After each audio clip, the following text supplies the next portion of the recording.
ఈ దినము కొరకు ఏర్పాటు చేయబడిన దేవుని వాక్య భాగముగా మార్కు సువార్త 13వ అధ్యాయమును మనము ధ్యానం చేద్దామండి.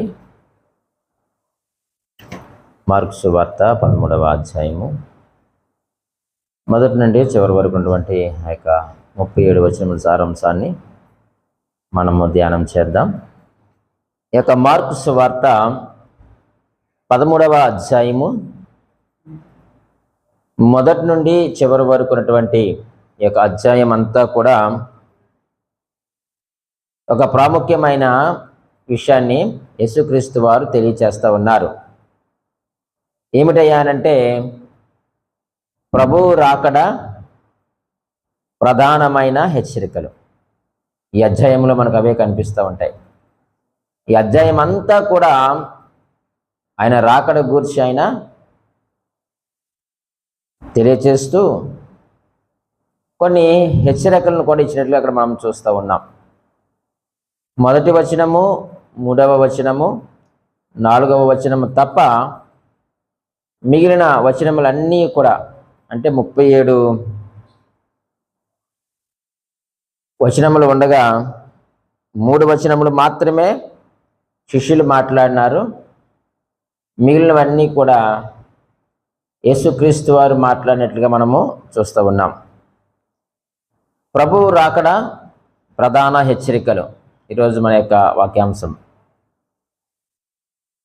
దేవుని యొక్క రాకడ అనేటువంటిది ఒక ఇద్దరకు చాలా ప్రాముఖ్యమైనది.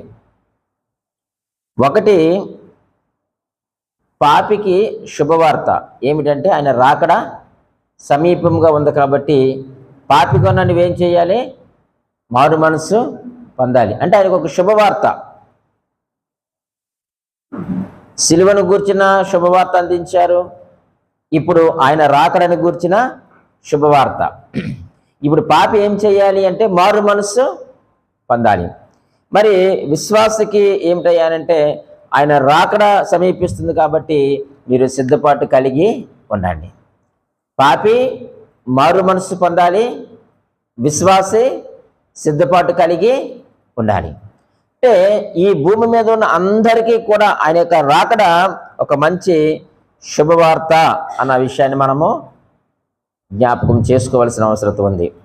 ఆయన జననము శుభవార్త, ఆయన యొక్క మరణము శుభవార్త, ఆయన పునరుద్ధానుడై తిరిగి లేవడము శుభవార్త, అలాగే ఆయన తిరిగి రావడము కూడా మనకి ఏంటి చెప్పండి? ఒక గొప్ప శుభవార్త. ఒకవేళ మారు మనసు లేని వారు మారు మనసు పొందండి, సిద్ధపాటు లేని వారు ప్రభువుని అంగీకరించి సిద్ధపడిన వారు ఎవరైనా ఉంటే వారు సిద్ధపాటు కలిగి ఉండండి అని దేవుని యొక్క వాక్యం ద్వారా ఆయన తెలియచేస్తూ ఉన్నాడు. దేవుని యొక్క రాకడ ఎప్పుడు కూడా అది ఆకస్మికంగా వస్తుంది, యాక్సిడెంట్లీ కదండి. ఆయన చెప్పాడు. ఆ అధ్యాయాన్ని కనుక మనము ధ్యానం చేస్తూ ఉన్నప్పుడు ప్రియమైన వాళ్ళరా ఆ 32వ వచనములో ఆ దినమును గూర్చియు ఆ గడియను గూర్చియు తండ్రి తప్ప ఏ మనుషుడు అయినను పరలోకమందుల దూతలైనను కుమారుడైనను ఎరుగరు. అంటే ఆయన యొక్క రాకడ ఆకస్మికంగా వస్తుంది, యాక్సిడెంట్లీ. ఆయన యొక్క రాకడ అద్భుతమైనది. రెండవదిగా మనం ఆలోచన చేస్తే ఆయన రాకడ చాలా అద్భుతమైనది, వండర్ఫుల్. మూడవదిగా ఆశ్చర్యం. ఎందుకు ఆశ్చర్యం అని అంటే ఆయన కూడా ఒక చక్కని మంచి ఉపమానాన్ని అక్కడే తెలియజేశాడు. ఒక యజమాని వారి యొక్క పనివారికి పనిని అప్పగించి లేక ద్వారపాలకులు పని అప్పగించి ఆయన దూరదేశం వెళ్ళి నేను వస్తాను అన్నాడు. కానీ ఎప్పుడు వస్తానో ఆయన చెప్పలేదు. ఆయన ఎప్పుడైనా రావచ్చు.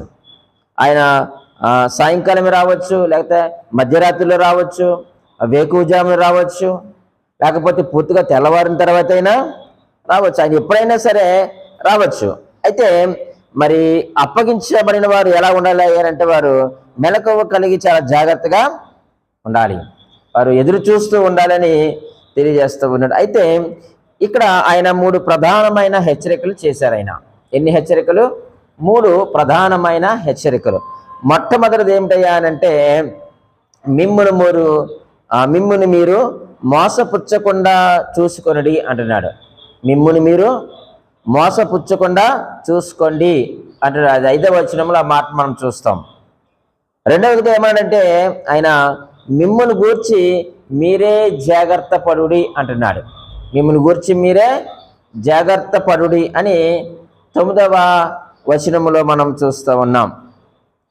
మూడవదిగా మనము ఆలోచన చేస్తే మెలకువగా ఉండుడి 37వ వచనములో ఈ మాటలు చూస్తున్నాం. ఈ 3 విషయాలను మనము ధ్యానం చేద్దాం. మిమ్మును మీరు మోసపుచ్చకుండా చూసుకోనండి, మిమ్మల్ని గూర్చి మీరే జాగ్రత్త పడండి, మెలకువగా ఉండండి అని ఈ 3 విషయాలు ఆయన తెలియచేస్తూ ఉన్నాడు. ఆయన రాకడ గురించి మాట్లాడుతూ ఆయన చేసినటువంటి ప్రధానమైన 3 హెచ్చరికలు మనం ఇక్కడ చూస్తూ ఉన్నాం. రండి, మొదటిది మనము ఆలోచన చేద్దాం. మిమ్ముని మీరు మోసపుచ్చకుండా చూచుకొనడి అంటున్నాడు 5వ వచనములో కదండి. మరి మోసం అనగా ఎలా మోసపోతూ ఉన్నారు ఈరోజు అంటే మాట ద్వారా కానీ, ప్రవర్తన ద్వారా కానీ, లేక చర్యల ద్వారా కానీ ఏమైపోతూ ఉన్నారంటే మోసపోతూ ఉన్నారు. అంత మాత్రమే కాదు, ఈ మోసము అనేటువంటిది మన యొక్క స్వలాభము కొరకు కానీ, లేక స్వార్థము కోసం కానీ ఇతరులను వాడుకోవడానికి కుయుక్తిని ప్రదర్శిస్తూ ఉంటారు. మాట ద్వారా, ప్రవర్తన ద్వారా, చర్యల ద్వారా ఇలాగా మోసపోతూ ఉన్నాం. లేక మన యొక్క స్వార్థం, మన యొక్క స్వలాభం కొరకు కానీ ఇతరులను ఏం చేస్తూ ఉంటారంటే వాడుకుంటూ ఉంటారు. ఈ విషయంలో మనము చాలా జాగ్రత్తగా ఉండాలని దేవుని యొక్క వాక్యం ద్వారా ఆయన తెలియజేస్తూ ఉన్నాడు. ఈ యొక్క లక్షణం ఎవరిది? మోసము అనేటువంటిది ఎవరి లక్షణము? అపవాది లక్షణం. అది దేవుని యొక్క లక్షణం అయితే కాదు, ఇది అపవాది యొక్క లక్షణం. మన దేవుడు యథార్థవంతుడు, ఆయన మోసం చేసేవాడు కాదు, మోసం చేయుడు, ఆయన మోసపోడు. కానీ ఈ యొక్క మోసం చేసేటువంటి లక్షణం ఎవరిదయ్యా అంటే అపవాదిది. ఈ అపవాది మొదట ఏదేని తోటలో ఉన్నటువంటి అవ్వమ్మను మోసం చేశాడు కదండి. మోసం అనేటువంటిది ఎక్కడ ప్రారంభమైంది? ఏదేని తోటలోనే కదా. అక్కడ ప్రారంభమైంది మొదట అవ్వలోను, తర్వాత ఆదాము, తర్వాత ప్రియమైన వాళ్ళరా మానవాళ్ళంతటికీ కూడా యొక్క మోసము అంటుకుంది. ఇప్పుడు ఒకరినొకరు ఏం చేస్తూ ఉన్నారు? మోసం చేసుకుంటూ ఉన్నారు. అందుకే 3 రకాలైనటువంటి మోసాల కొరకు మీ ముందు ఉంచుతాను. చూడండి, అపోస్తలుడైనటువంటి పౌలు గారు కొలస్సీలకు రాసినటువంటి పత్రిక, కొలస్సీ సంఘానికి రాస్తూ చూడండి 2వ అధ్యాయము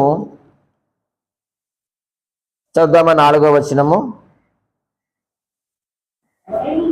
ఎవడైనను చక్కని మాటల చేత మిమ్మును మోసపరచుకుంటున్నట్లు ఈ సంగతిని చెప్పుచున్నాను అన్నాడు. అంటే మోసాల్లో మొట్టమొదటి రకం ఏమిటయ్యానంటే మాటల ద్వారా మోసం చేస్తారు. ఒక్కొక్కసారి మనం చూడండి, ఏదైనా షాపుకి వెళ్ళినప్పుడు ఏదైనా కొనాలి అని అనుకున్నప్పుడు మనం ఒకటి కొనాలనుకుంటాం, కానీ ఆ షాప్ వాళ్ళు ఏం చేస్తారు? ఇంకొకటి కొనే విధముగా చేస్తారు. అంటే వారి యొక్క మాటలు అలాగ ఉంటాయి. అంటే అది మోసం అని కాదు, అంటే ఉదాహరణకు మీకు జ్ఞాపకం చేస్తుంటున్నాను. మనం ఒక వస్తువు కొనడానికి వెళ్తాం, లేకపోతే ఒక మంచి శారీ కొనడానికి, మంచి బట్టలు కొనడానికి వెళ్తాం, కానీ వారు చెప్పిన మాటలకు మనం ఏమైపోతాం చెప్పండి? మెస్పరైజింగ్ అయిపోతాం. మనం అనుకున్నది ఒకటే, అక్కడ మనం కొనేటువంటి వస్తువు వేరుగా ఉంటుంది. ఇక్కడ కూడా ఈ యొక్క మాటలు, ఈ మోసకరమైన మాటలు మనుషుల యొక్క ఊహల్లో పుట్టినవండి. మోసకరమైన మాటలు మనుషుల యొక్క ఊహల్లో పుట్టినయే కానీ అవి దైవికమైనవి కాదు. దేవుని మాటలు ఎప్పుడు ఎవరిని కూడా మోసము చేయవు. కానీ మరి మోసం చేసే మాటలు ఇవి మనిషి యొక్క ఊహల్లో పుట్టినవి. ఆ మాటలు మన యొక్క మార్గాన్ని, మన యొక్క వేదాంతాన్ని, లేక మనం అనుసరిస్తున్నటువంటి ప్రాక్టీస్ చేస్తున్నటువంటి ఆ మతం అనుకోండి, మార్గం అనుకోండి, ఏదైనా అవ్వచ్చు, వాటన్నిటినీ కూడా ఏం చేస్తాయంటే మాటలు నమ్మించేస్తాయి. వారు చెప్పిందే కరెక్ట్ అని అనిపించే విధముగా వారు మాట్లాడతారు. మనము కొనసాగిస్తున్నటువంటి విశ్వాసాన్ని వారు ఏం చేస్తారు? ఇది తప్పు అని నిరూపించేస్తారు. చాలా ప్రమాదం అండి. మాటల విషయంలో మనం చాలా జాగ్రత్తగా ఉండాలి. మరి వాటిని మనం ఎలా ఎదుర్కోగలమయ్యా అని అంటే, యేసుక్రీస్తునందు నమ్మిక ఉంచి, ఆయన యందు ఎవరైతే నమ్మిక ఉంచుతారో, వాక్యము పైన ఎవరైతే విశ్వాసం కలిగి ఉంటారో, అటువంటి వారు మాత్రమే వాటిని గుర్తించగలుగుతారు. అందుకే ఈరోజు నేనేమంటానంటే, ఎక్కడ పడితే అక్కడికి వెళ్ళి దేవుని యొక్క వాక్యాన్ని వినే ప్రయత్నాన్ని చేయకండి. మాటల ద్వారా మోసపోయేటువంటి ప్రమాదం ఉంది. సత్యవాక్యమును ఎవరు కూడా సరిగా విభజించడం లేదు, ఇప్పుడు తెలియపరచడము లేదు. రకరకాల బోధలు. ఇక్కడ కొలస్సీ సంఘానికి కూడా 16వ వచనం నుండి ఆ 23వ వచనం వరకు ఉన్నటువంటి విషయాలవే. వాళ్ళు ఎదుర్కొన్నటువంటి సమస్యను ఎక్కడైనా తెలియపరుస్తూ ఉన్న జాగ్రత్తనైనా మాటల ద్వారా మిమ్మల్ని మోసం చేస్తారు, దుర్బోధలు వచ్చేసాయని ఆ సంఘానికి ఆయన అక్కడ హెచ్చరికలు చేస్తూ ఉన్నాడు. ఈరోజు ప్రియమైన దేవుని సంగమా, మనము కూడా దేవుని యొక్క మాటలో లేకపోతే ఈ మోసకరమైన మాటలో గ్రహించేవారిగా ఉండాలి. అలా మనం గ్రహించాలి అని అంటే తప్పకుండా దేవుని యొక్క వాక్యమును అనుదినమును మనం ధ్యానించాలి. దేవుని యొక్క వాక్యాన్ని మనము చదవాలి. మరలా చూడండి, అందులోనే 8వ వచనంలో కూడా, కొలస్సీలకు రాసిన పత్రిక 2వ అధ్యాయం 8వ వచనం, ఆయనను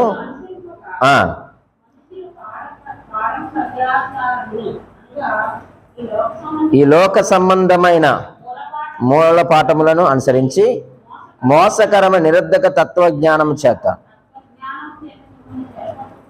పోవాడు ఎవడైనా ఉండునేమో అని జాగ్రత్తగా చూసుకోండి. మూల పాఠముల ద్వారా అబద్ధమైనటువంటి ఉపదేశముల గురించి ఇక్కడ మాట్లాడుతూ ఉన్నాడు. మాటలు జాగ్రత్తగా చూసుకోండి మీరు. అలాగే మూలపాఠాల ద్వారా, తత్వజ్ఞానము చేత, మనుషుల యొక్క ఊహల్లో పుట్టినటువంటి మాటల ద్వారా మిమ్మల్ని వారు ఏం చేస్తారు? మోసపుచ్చుతారు. ఇవన్నీ ఎప్పుడు జరుగుతాయి? నా రాకడ సమీపముగా ఉన్నప్పుడు. ఇవన్నీ కూడా నా రాకడ ముందు జరిగేవి. కాబట్టి ఏ విధము చేతనైనా ఎవడు మిమ్మల్ని మోసపుచ్చకుండా చూసుకొనడి. ఈరోజు మిమ్మల్ని మోసపరిచేవారు అనేకులు, రకరకాలైనటువంటి భిన్నమైన బోధలు వచ్చేస్తూ ఉన్నాయండి. అందుకే నేను అంటాను, ఎక్కడికి పడితే అక్కడికి మనం వెళ్ళి దేవుని యొక్క వాక్యాన్ని వినకూడదు. అంటే దేవుని యొక్క వాక్యాన్ని అంటే వారు చెప్పే మాటలు వినకూడదు. ఉన్నట్టుగా వాక్యాన్ని బోధిస్తే దేవునికి మహిమ, తప్పేమి కాదు. ఎక్కడైనా దేవుని యొక్క మాటలు వినొచ్చు. కానీ ఇప్పుడు తప్పుడు బోధలు, దుర్బోధలు ఎక్కువైపోయినాయి. అందువలన అందుకే దశలోనికి పత్రిక 2వ పత్రికలో చూడండి, దశలోనికి రాసిన 2వ పత్రిక 2వ అధ్యాయము 4వ వచనాన్ని చదువుదాం. ఏది దేవుడు అనబడునో, ఏది పూజింపబడునో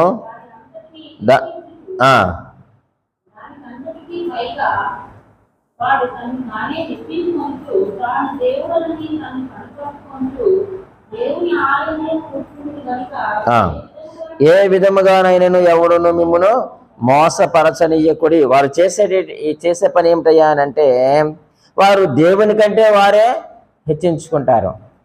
వారికి వారే హెచ్చించుకుంటూ ఉంటారు. మేము పైవారము, మాకు అన్నీ తెలుసు అని దేవునికి రావాల్సినటువంటి ఘనతను, దేవునికి రావాల్సినటువంటి ఆరాధనను, దేవునికి రావాల్సిన మహిమను కూడా వీళ్ళు ఏం చేస్తారంటే దొంగిలించేటువంటి వారు. కాబట్టి మీరు వీళ్ళ విషయంలో మీరు చాలా జాగ్రత్తగా ఉండండి. ఏ విధము చేతనైనా ఎవరు మిమ్మల్ని మోసపుచ్చకుండా చూసుకోనండి. కాబట్టి వాక్యాన్ని చదవండి, పరిశుద్ధ గ్రంథాన్ని ధ్యానించండి. అప్పుడు పరిశుద్ధాత్మ దేవుడు సత్యాన్ని బయలుపరుస్తాడు అంటున్నాడు. కాబట్టి మనం మోసం చేయకూడదు, మోసపోకూడదు. మనం ఎవరిని మోసం చేయకూడదు, మనము మోసపోకూడదు. కాబట్టి ఆయన అంటున్నాడు, నా రాకడ బహు సమీపముగా ఉన్నది. కాబట్టి నేను చేసే మొట్టమొదటి హెచ్చరిక ఏమిటయ్యా అని అంటే, మిమ్మల్ని మీరు మోసపుచ్చకుండా చూసుకోనండి అన్నాడు. రెండవదిగా మనం ఆలోచన చేస్తే ప్రియమైన వాళ్ళరా, ఆ 13వ అధ్యాయం మార్కు సువార్త 9వ వచనంలో ఈ మాట రాయబడి ఉంది. 13:9 మిమ్మల్ని గూర్చి మీరే జాగ్రత్త పడుడి, వారు మిమ్మల్ని సభలకు అప్పగించెదరు, మిమ్మల్ని సమాజ మందిరముల్లో కొట్టించెదరు, మీరు వారికి సాక్షార్థమై నిలవబడెదరు. మిమ్మును గూర్చి మీరే జాగ్రత్త పడండి. నేటి ప్రపంచంలో కని విని ఎరుగని మార్పులు చోటు చేసుకున్నాయి. ఇప్పుడు ఇండియా పాకిస్తాన్ పరిస్థితి బాగోలేదు, యుద్ధ వాతావరణం. మొన్నటి వరకు రష్యా ఉక్రెయిన్ యుద్ధం, ఇజ్రాయేలు గాజా, ఇట్లా మనము చూస్తూ ఉన్నప్పుడు అనేకమైనటువంటి మార్పులు, భూకంపాలు వస్తూ ఉన్నాయి. ఇవేమి నా మాటలేమి కాదండి, యేసుక్రీస్తు వారు చెప్పినటువంటి మాటలే. ఆయన రాకడ ముందు జరిగేటువంటి వాటన్నిటినీ గురించి ఆయన తెలియజేస్తూ ఉన్నాడు. చాలా మార్పులు, పెను మార్పులు జరుగుతూ ఉన్నాయి. ఇవన్నీ దేనికి సూచన అనంటే ఆయన రాకడకు సూచన కదండి. చూడండి 7వ వచనాన్ని చదివితే మనకు కొంచెం అర్థమవుతుంది. యుద్ధ సమాచారముల గురించి కలవరపడకుడి, ఇవి జరగవలసి ఉన్నవి కానీ అంతము వెంటనే రాదు. జనము మీదకి జనమును, రాజ్యం మీదకి రాజ్యమును లేచును. అక్కడక్కడ భూకంపములు కలుగును, కరువులు వచ్చును. ఇవి వేదనలకు ప్రారంభము. దేవుని వాక్యం సెలవిస్తూ ఉంది. ఇవన్నీ జరుగుతాయి. అయితే రాకడ అంతము వెంటనే రాదు. వీటన్నిటిని బట్టి వెంటనే దేవుని యొక్క రాకడ వచ్చేస్తున్నాం, ఇవే ఫైనల్ ఏమో మనం అనుకుంటున్నాం. కానీ దేవుని రాకడ ఎప్పుడు వస్తుందో ఎవరికి తెలుసట? తండ్రికి తప్ప ఏ మనుషుడికైనను, పరలోకమందలి దూతలైనను, కుమారుడైనను ఎరుగడు అని మనము ఈ 32వ వచనంలో మనం చదువుకున్నాం. ఆయన రాకడ సమీపంగా ఉంది, నిజమే. అయితే ఆయన రాకడకు ముందు ఏం జరుగుతాయి?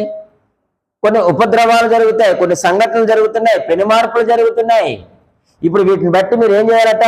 మిమ్మల్ని గూర్చి మీరే జాగ్రత్త పడండి, మిమ్మల్ని గూర్చి మీరే జాగ్రత్త పడండి. ఇవన్నీ కూడా జరుగుతూ ఉన్నాయి అని తెలియజేస్తూ ఉన్నాడు. ఏ విషయంలో మనం జాగ్రత్త పడాలి అంటే సమయం విషయమై మీరు జాగ్రత్త పడండి. ఏ విషయంలో జాగ్రత్త పడాలట? నెంబర్ 1 సమయం విషయంలో మీరు జాగ్రత్త పడండి. రెండవదిగా సందేశకుల విషయంలో, అంటే బోధకుల విషయంలో కూడా మీరు జాగ్రత్తగా ఉండండి. చూడండి, మాటలు నేను మీకు చూపిస్తాను. మొదటిది సమయ విషయంలో మనందరికీ తెలుసు. ఎఫెసీయులకు రాసిన పత్రిక 5వ అధ్యాయము 15వ వచనంలో కదా, దినములు చెడ్డవి గనుక సమయమును పోనేక సద్వినియోగం చేసుకొనొచ్చు, అజ్ఞానుల వలె కాక జ్ఞానం వల్ల నడుచుకున్నట్లు జాగ్రత్తగా చూసుకోనండి. సమయమును మీరు పోగొట్టుకోకండి. ఈరోజు మనం సమయాన్ని వృధా చేసుకుంటున్నాం, రోజులను మనం వృధా చేసుకుంటున్నాం. అంటే మన జీవితంలో 1 నిమిషం, 1 గంట గడిస్తే మరలా దాన్ని మనం వెనకకు తీసుకొని రాలేము. అయితే ఆయన రాకడ సమీపముగా ఉంది. మీరు సిద్ధపడండి, మీరు జాగ్రత్తగా ఉండండి. మారు మనసు పొందకపోతే మారు మనసు పొందండి. మారు మనసు పొందిన వారైతే సిద్ధపాటు కలిగి ఉండండి, అంటే మెలకుగా ఉండండి. మోసకరమైన వాటిని విడిచిపెట్టేయండి. మూలపాటలలో మీరు పరిగెత్తొద్దు, మాటల విషయంలో మీరు దూరంగా ఉండండి అని దేవుని యొక్క వాక్యం ద్వారా హెచ్చరికలు తెలియజేస్తూ మిమ్మల్ని మీరే జాగ్రత్తగా ఉండండి, జాగ్రత్త పడండి. మీరు ఇంకెంతకాలం మీరు నిర్లక్ష్యంగా ఉంటారు? సమయాన్ని ఎందుకు వృధా చేసుకుంటున్నారు? సమయం ఎడలు ఎందుకు మీకు నిర్లక్ష్యము అని దేవుని వాక్యం ద్వారా ఆయన మాట్లాడుతున్నాడు. అంత మాత్రమే కాదండి, సందేశకుల విషయంలో కూడా మీరు జాగ్రత్తగా ఉండాలి. మార్క్స్ వార్త 13వ అధ్యాయము 22వ వచనం. ఆ కాలమందు అబద్ధపు క్రీస్తులను, అబద్ధపు ప్రవక్తలను వచ్చి సాధ్యమయ్యేలా ఏర్పరచబడిన వారిని మోసపుచ్చుటకై సూచక క్రియలను, మహత్కార్యములను అగపరచెదరు. మీరు జాగ్రత్తగా ఉండుడి, ఇదిగో సమస్తమును మీతో ముందుగా ఆయన ముందే చెప్తా ఉన్నాడు. ఎవరిని పడగొడతారంటే బోధకులు, అదండి విశ్వాసులు కాదు, లేకపోతే దేవుని తెలియని వారు కాదు. ఎవరైతే దేవుని కొరకు ఏర్పాటు చేయబడ్డారో వారిని ఏం చేస్తారట? మోసపుచ్చుటకై. ప్రియమైన, అందుకే ఇందాక మీకు ఉదాహరణ చెప్పాను. ఆ సేవకుల గురించి చెప్పడం గల కారణం ఇదే.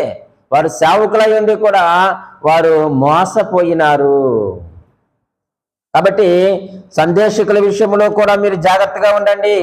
సమయం విషయంలో కూడా మీరు జాగ్రత్తగా ఉండండి. సమయాన్ని సద్వినియోగం చేసుకోనండి.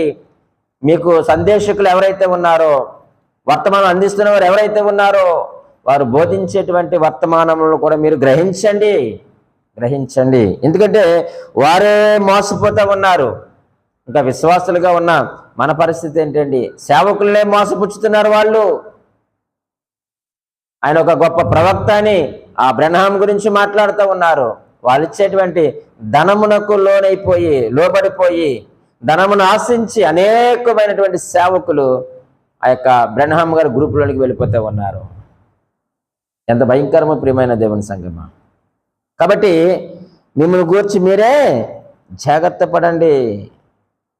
కాబట్టి ఈ లోకములో మనము చేస్తున్న ప్రతి పనికి ఒకానొక దినమున మనం ఏం చేయాలి చెప్పండి? లెక్క అప్పగించాలి.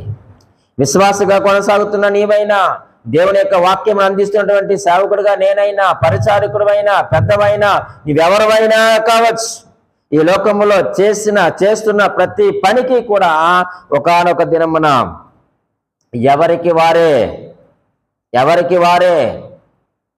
ఎవరి సపోర్టు, ఎవరి సహాయం తీసుకోవాల్సిన అవసరత లేదు. ఎవరికి వారే మన యొక్క పనులకు చక్కగా మనము లెక్క చెప్పవలసిన వారిగా ఉన్నాం. సమయ విషయంలో కూడా దేవుడు అడుగుతాడు, నువ్వు సమయాన్ని ఎలా సద్వినియోగం చేసుకున్నావు, నువ్వు సమయాన్ని ఎలా ఉపయోగించుకున్నావు అని దేవుడు అడుగుతాడు.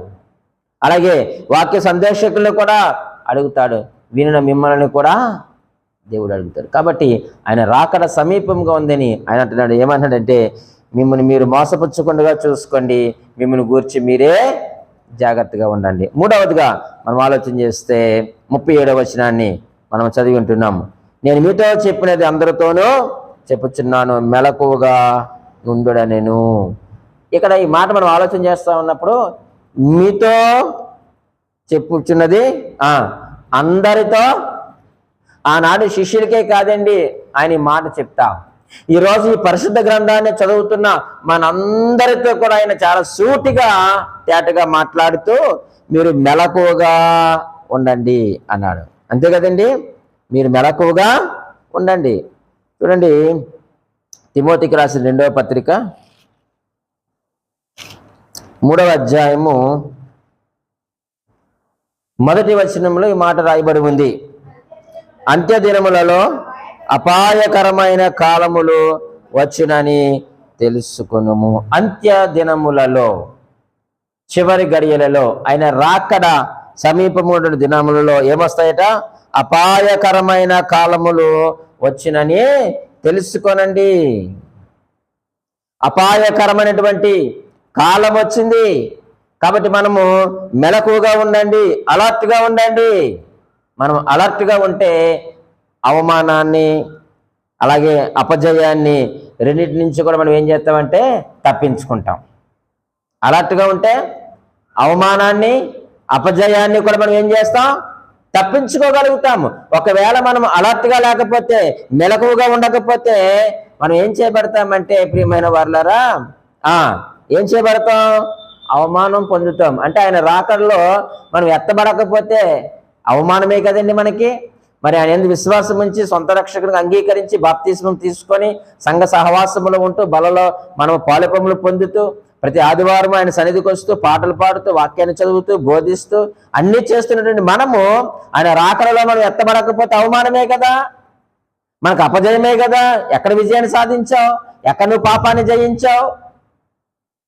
దేవుని వాక్యం తెలియజేస్తుంది. కాబట్టి మనము నమ్మకమైనటువంటి వ్యక్తిగా, సమర్థవంతమైనటువంటి వ్యక్తిగా, సత్యసాక్షిగా మనం ఉండాలి అంటే క్రీస్తు కొరకు మనము నిరంతరము కూడా ఎలా ఉండాలంట? అప్రమత్తముగా ఉండాలి. నిరంతరము కూడా మనము అప్రమత్తముగా ఉండాలి. అప్పుడే మనము ఒక నమ్మకమైన వ్యక్తిగా, సమర్థవంతమైన వ్యక్తిగా, సత్యసాక్షిగా మనం ఈ లోకంలో బ్రతుకుతాం. అందుకే మనం ఎప్పుడు అలర్ట్గా ఉండాలి. ఒకవేళ ఉండకపోతే మనకి అవమానము, అపజయమే. నువ్వు అవమానపడకూడదు, నువ్వు అపజయాన్ని పొందకూడదు. నీ విజయం సాధించాలన్నదే దేవుని యొక్క ఉద్దేశం. నిన్ను ఉన్నతమైన స్థితిలో ఉంచాలన్నదే దేవుని యొక్క ఉద్దేశం. కాబట్టి ఆయన ఈ లోకంలోనికి వచ్చినట్లుగా మనం చూస్తూ ఉన్నాం. చూడండి, ఒక 5 రకాలైనటువంటి మెలకువల గురించి నేను మీకు తెలియజేస్తాను. ఎన్ని రకాలండి? 5 రకాలైనటువంటి మెలకువలు. మొట్టమొదటిగా మనం ఆలోచన చేస్తే మత్తయి సువార్త 24వ అధ్యాయము 44వ వచనములో ప్రభు రాకడ కొరకు మెలకువగా ఉండండి అంటున్నాడు. ఇక్కడ మాట అక్కడ తెలియజేస్తూ ఉన్నాడు.